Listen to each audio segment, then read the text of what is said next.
बिस्मिल्लाहिर्रहमानिर्रहीम। मैं बहसीयत assistant commissioner चाहसादा जो फ्लड कंट्रोल एक्टिविटीज़ हमने की हैं इसके हवाले से आपको हम लोगों की एक सक्सेस स्टोरी है वो आपके साथ शेयर करना चाहूँगा। ये हम लोगों को मालूम हुआ फ्लड की ये जिस वक्त ऑनसेट था इसका, और ख़ास तौर पे ख्याली रिवर क्योंकि वो वल्नरेबल स्पॉट्स उसकी कैचमेंट एरिया में बहुत ज़्यादा थे। तो जिस वक्त हमें मालूम हुआ सुबह 2 सितंबर की सुबह के जी फ्लड रात को जो गुजरा है हैवी 90,000 क्यूसेक 95,000 क्यूसेक जो उसने ख्याली को टच किए, और ये 7 आबादियाँ तरनाब में कुछ शाही कुलाली के नाम से वहाँ पे एक शिकायत हमें मौसूल हुई कि पानी घरों के अंदर और जो है उनके राजियात में चला गया हुआ था। उस पर फौरी एक्शन करते हुए जो है मैंने बहसीयत डिस्ट्रिक्ट डिज़ास्टर मैनेजमेंट ऑफिसर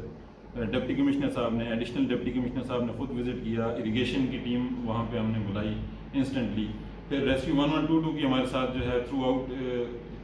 जो है हमारे साथ शमूलियत थी इस पूरे प्रोसेस में। वहाँ पे डेलिब्रेशन करने के बाद ये फैसला हुआ कि 2 जगहों से हमने जो रिटेनिंग वॉल है उसको कट करना है ताकि पानी का रुख इस तरह हो कि वो निकलता जाए उस इलाके से और आबादियों को और लोकल जो इनहेबिटेशन है उसको कम से कम नुकसान और जल्दी से जल्दी हम इस पानी को निकाल लें। हमने फ़ौरन काम शुरू किया, रेस्क्यू की टीमों ने अपने कटर्स वगैरह मंगाए, मशीनरी अपनी मोबिलाइज़ की, इरिगेशन के लोग बीच में आए, उन्होंने जो है अपनी जो टेक्निकल इनपुट है वो दी, लोकल कम्युनिटी को हमने एंगेज किया और विद इन नो टाइम मैं आपको बताना चाहूँगा कि 3 से 4 घंटे में ये जो है हमने इवैक्यूएट किया ये सारी चीज़ जो है पानी का आउटफ्लो जो है जो मेन रिवर वाली साइड था उस पर किया। लोगों को हमने जो है वो महफूज बनाया, उनको उनके घरों में जो पानी खड़ा था वो जो है वो बाहर निकला, और